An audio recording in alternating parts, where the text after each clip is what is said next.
నమస్తే, welcome to our channel. మొత్తానికి బీహార్లో అసెంబ్లీ ఎలక్షన్స్ అయితే అయిపోయాయి.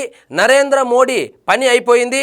మొన్న ఎలక్షన్లలోనే 2024 ఎన్నికల్లోనే చావు తప్పి కన్ను లొట్టపోయినట్లు నితీష్ కుమార్ మరియు చంద్రబాబు నాయుడు గారి యొక్క సపోర్ట్తో ఆయన పీఎం కాగలిగాడు. ఆయన చరిష్మా అయిపోయిందని చెప్పి అందరూ భావించినప్పటికీను నరేంద్ర మోడీ ఫ్యాక్టరు స్పష్టంగా ఈ బీహార్ ఎలక్షన్లో కనబడబోతుందని చెప్పి విశ్లేషకులు అయితే అభిప్రాయపడుతున్నారు. ఎన్నికల అయిపోయిన వేళ దాదాపు 68% ఓటింగ్ పోలైంది. కొన్ని దశాబ్దాల తరువాత అత్యధికంగా ఈ ఓటు శాతం అయితే పోలవడంతో ఓటు శాతం ఎక్కువగా పోలైతే అది ఖచ్చితంగా అపోజిషన్ పార్టీకే ఫేవర్గా ఉంటుందని చెప్పి ఒక నానుడైతే ఉంది. కానీ అందుకు భిన్నంగా నిన్న రిలీజ్ చేసినటువంటి ఎగ్జిట్ పోల్స్ ఏవైతే ఉన్నాయో అవన్నీ ఎన్డీఏ కంఫర్టబుల్గా, అంటే నితీష్ కుమార్ మరియు నరేంద్ర మోడీ గారి నాయకత్వంలో ఏర్పడినటువంటి ఆ ఎన్డీఏ ఏదైతే ఉందో వాళ్ళు కంఫర్టబుల్గా గవర్నమెంట్ని బీహార్లో ఫామ్ చేయబోతున్నారనేటువంటి ఎగ్జిట్ పోల్స్ రిపోర్ట్స్ అయితే వచ్చాయి. ఇక్కడ ప్రధానంగా మనము గుర్తించవలసినటువంటి విషయం ఏంటంటే 20 రోజుల ముందు వరకు ఇండియా కూటమికి అనుకూలంగా ఉన్నటువంటి ఈ బీహార్ని ఏ విధంగా నరేంద్ర మోడీ మరియు నితీష్ కుమార్లు తమ వైపుకు తిప్పుకోగలిగారు అంటే, ఇప్పుడు రిజల్ట్ రాలేదు కానీ ఎగ్జిట్ పోల్స్ మీద విశ్లేషణ చేస్తే ఏ విధంగా ఇంత మార్పు కనపడింది అంటే, ముఖ్యంగా ఎప్పుడైతే తేజస్వి యాదవ్ని ముఖ్యమంత్రి అభ్యర్థిగా ప్రకటించారో ఆ యాదవ్ కమ్యూనిటీకి సంబంధించినటువంటి ఓటర్లు కన్సాలిడేట్ అవుతారనేటువంటి ఉద్దేశంతో, అదేవిధంగా సాంప్రదాయంగా ఆర్జేడీకి ముస్లిం ఓటర్లు ఉంది కాబట్టి ఆ యాదవులు ప్లస్ ముస్లిం ఓటింగ్ రెండు కలిపితే దాదాపుగా 33% ఉందని, ఆ 33% గంపగుత్తగా ఇండియా కూటమికి పడుతుందని, ఎలాగో కాంగ్రెస్ ఇండియా కూటమిలో ఉంది కాబట్టి మొత్తం గంపగుత్తగా దాదాపు 30 నుంచి 33% ఓట్లు అవే వస్తాయి. మిగిలినవి ఇంకా ప్రభుత్వ వ్యతిరేకత ఓటుతో ఎలాగైనా ఇండియా కూటమిని బీహార్లో అధికారంలోకి తీసుకొని రావాలని చెప్పి తేజస్వి యాదవ్ కలలు కన్నాడు. కానీ వాస్తవంగా జరిగింది ఏమంటే, ఎప్పుడైతే తేజస్వి యాదవ్ని ముఖ్యమంత్రి అభ్యర్థిగా ప్రకటించారో అప్పటి నుంచి అగ్రకులాలు ఏవైతే ఉన్నాయో, గతంలో లాలూ ప్రసాద్ యాదవ్ మరియు రబ్రీదేవి వాళ్ళ పరిపాలన చూసినటువంటి ఈ అగ్రకులాలు ఏవైతే ఉన్నాయో, అదేవిధంగా యాదవ డామినేషన్ ఎప్పుడైతే ఆర్జేడీ అధికారంలోకి వస్తుందో యాదవ కమ్యూనిటీ డామినేషన్ ఈ అగ్రకులాల మీద ఆధిపత్యం చెలాయిస్తారనేటువంటి ఒక అంచనాకు వచ్చేసినటువంటి అగ్రకులాలన్నీ ఏకమై నితీష్ కుమార్ మరియు నరేంద్ర మోడీలకు సంబంధించినటువంటి ఎన్డీఏ కూటమికి బ్రహ్మరథం పట్టారని, అదేవిధంగా నితీష్ కుమార్ బలహీన వర్గాలకు చెందినవాడు కావడం చేత బలమైన వర్గాలన్నీ బీజేపీకి, కొన్ని బలహీన వర్గాలు నితీష్ కుమార్కి సపోర్ట్ చేయడం వల్ల, ఎందుకంటే అది ఆయనకు ఇదే నా చివరి ఎన్నికలను చెబుతున్నాడు కాబట్టి ఆయనకు సపోర్ట్ చేశాయని, ఇలా అగ్రకులాలు మరియు బలహీన వర్గాలు ఈ రెండు కలయిక కరెక్ట్గా సెట్ అయిందని, ఇప్పుడు రాబోయే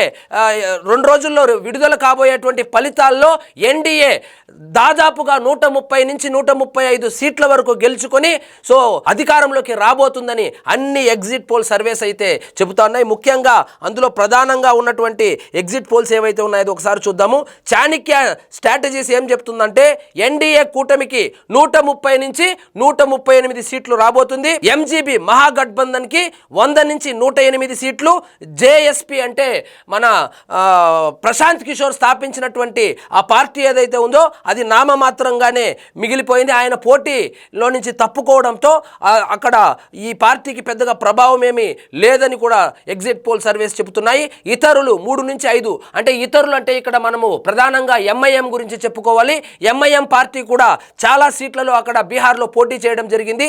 ముస్లిం మైనారిటీ ఓట్ల మీద ఆశ పెట్టుకున్నటువంటి ఆర్జేడీకి ఎంఐఎం గండి కొట్టిందనే చెప్పవచ్చు.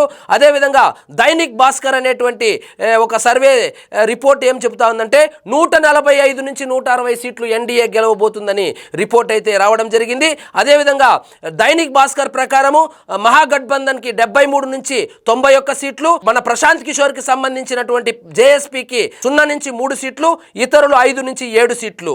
డివి రీసెర్చ్ అనేటువంటి సంస్థ చేసినటువంటి ఎగ్జిట్ పోల్ సర్వేలో 137 నుంచి 152 సీట్లు ఎన్డీఏకి, అదేవిధంగా 83 నుంచి 98 సీట్లు ఎంజీబీకి, 2 నుంచి 4 సీట్లు ప్రశాంత్ కిషోర్ పార్టీకి, 1 నుంచి 8 సీట్లు ఇతరులు కైవసం చేసుకోబోతున్నారనేటువంటి రిపోర్ట్ అయితే వచ్చింది. ఇంకోటి జేవీసీ అనేటువంటి సంస్థ నిర్వహించినటువంటి ఎగ్జిట్ ఎగ్జిట్ పోల్స్లో 135 నుంచి 150 సీట్లు ఎన్డీఏ కైవసం చేసుకోబోతుంది. 88 నుంచి 103 సీట్లు మహాగఠబంధన్ కైవసం చేసుకోబోతుంది. 0 నుంచి 1 సీట్లు ప్రశాంత్ కిషోర్ పార్టీకి రాబోతుంది. అదేవిధంగా 3 నుంచి 6 సీట్లు ఇతరులు కైవసం చేసుకోబోతున్నారు. మ్యాట్రిజ్ అనేటువంటి ఒక సంస్థ చేసినటువంటి ఎగ్జిట్ పోల్స్లో 147 నుంచి 167 సీట్లు ఎన్డీఏ కైవసం చేసుకోనుందని, అదేవిధంగా 70 నుంచి 90 సీట్లు ఎంజీబీ మహాగఠబంధన్ కైవసం చేసుకోబోతుందని, 0 నుంచి 2 సీట్లు ప్రశాంత్ కిషోర్ పార్టీకి రాబోతుందని, 2 నుంచి 8 సీట్లు ఇతరులకు రాబోతుందని ఎగ్జిట్ పోల్ సర్వే అయితే చెబుతోంది. పీ మార్క్ అనేటువంటి మరొక సంస్థ ఎన్డీఏకి 142 నుంచి 162 సీట్లు, అదేవిధంగా ఎంజీబీ మహాగఠబంధన్కి 80 నుంచి 98 సీట్లు, ప్రశాంత్ కిషోర్ పార్టీకి 1 నుంచి 4 సీట్లు, ఇతరులకి 0 నుంచి 3 సీట్లు రావచ్చని అన్ని ఎగ్జిట్ పోల్స్, ముఖ్యంగా ప్రధానంగా నేషనల్ లెవెల్లో ఉన్నటువంటి 9 ఎగ్జిట్ పోల్స్ అన్నీ కూడా ఎన్డీఏకి కంఫర్టబుల్ మెజారిటీ వచ్చి ఎన్డీఏ బీహార్లో గవర్నమెంట్ని ఫామ్ చేయబోతుంది అని చెప్పి చాలా స్పష్టంగా చెప్పడం జరిగింది. ఇక్కడ ఒకటే ఒక ఫ్యాక్టరు, అత్యధికంగా ఓట్ల శాతం అంటే దశాబ్దాల తర్వాత ఎక్కువ ఓటింగ్ పోలైంది కాబట్టి సో ఈ ఒక్క అంశం మీదనే ఎంజీబీ అయితే ఆశలు పెట్టుకుంది. సో ప్రజా వ్యతిరేకత మాకు ప్లస్ అయింది, అందుకే ఎక్కువ శాతం ఓట్లు పోలయ్యాయి, కాబట్టి మేమే అధికారంలోకి రాబోతున్నామని చెప్పి ఎంజీబీ మహాగఠబంధన్ అయితే ఆశాభావం వ్యక్తం చేస్తూ ఉంది. సో మొత్తానికి బీహార్ పీఠాన్ని ఎవరు అధిరోహించబోతున్నారని తెలియాలంటే 2 రోజులు వెయిట్ చేయాల్సిందే. మొత్తానికి మోడీ హవా అయితే చాలా స్పష్టంగా బీహార్ అసెంబ్లీ ఎలక్షన్లో కనబడిందనే చెప్పవచ్చు. ఎందుకంటే ఒక 10 రోజులకు ముందు వరకు ఉన్నటువంటి పరిస్థితి సడన్గా మారిపోవడానికి కారణము నరేంద్ర మోడీ గారు అక్కడ ప్రచారం నిర్వహించిన తర్వాత, అదేవిధంగా ఎప్పుడైతే నితీష్ కుమార్ గారు ఇది నాకు చివరి ఎన్నికలని చెప్పడం చేత అగ్ర కులాలు ఏవైతే ఉన్నాయో వాటిని మొబిలైజ్ చేయడంలోనూ, అదేవిధంగా బలహీన వర్గాలను నితీష్ కుమార్ ఆకట్టుకోవడంలోనూ సఫలమయ్యారు. సో మొత్తానికి బీహార్లో ఎన్డీఏ జెండా పాతబోతుందనేటువంటి ఎగ్జిట్ పోల్స్ అయితే చెబుతా ఉంది. మరి చూద్దాం ఏం జరుగుతుందో. సో ఇదండి ఈరోజు మన టాపిక్. మీకు ఈ వీడియో నచ్చినట్లయితే లైక్ చేయండి, షేర్ చేయండి, ఛానల్ మాత్రం సబ్స్క్రైబ్ చేసుకోవడం మర్చిపోవద్దు.